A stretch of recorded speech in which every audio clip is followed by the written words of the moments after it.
Spain's 1-0 victory over Argentina in the 2026 World Cup final was not simply decided by Ferran Torres' extra-time goal. It was built on a tactical structure that controlled the match from the opening minutes. Spain began in a nominal 4-2-3-1, but their possession shape constantly evolved. Rodri dropped between or beside the center-backs. Fabián Ruiz advanced into the left half space, and Mikel Oyarzabal moved away from the forward line to overload midfield. This created a recurring 3 versus 2 advantage against Argentina's first line of pressure. Messi and Julian Alvarez could screen only 2 players, leaving either Paul Cubars or Aymeric Laporte free to carry the ball forward. Whenever Mac Allister stepped out to confront that spare defender, spaces appeared behind him for Dani Olmo, Ruiz, or Oyarzabal. Spain repeatedly used these movements to progress through the center before switching the ball toward Lamine Yamal or Lex Baena. It shaped the game.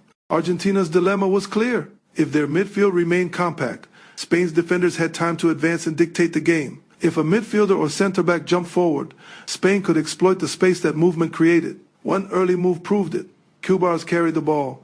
Mac Allister moved to close him down, and a defender stepped toward the player between the lines. That small disruption gave Olmo enough time to turn, connect with Oyarzabal, and release Yamal on the right.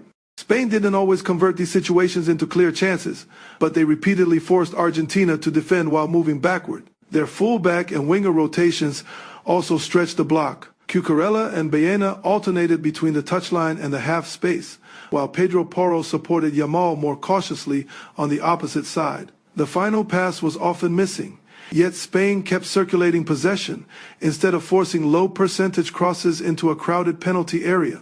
Spain's control was equally impressive without the ball. Their defensive press directed Argentina away from Messi and toward the left side, where passing options were easier to isolate. Fabián Ruiz stepped toward Mac Allister. Oyarzabal screened the central outlet, and Olmo positioned himself to block the return pass. Argentina were therefore pushed into long deliveries toward Alvarez, who received little support against an aggressive Spanish backline. Spain's counterpress was just as important.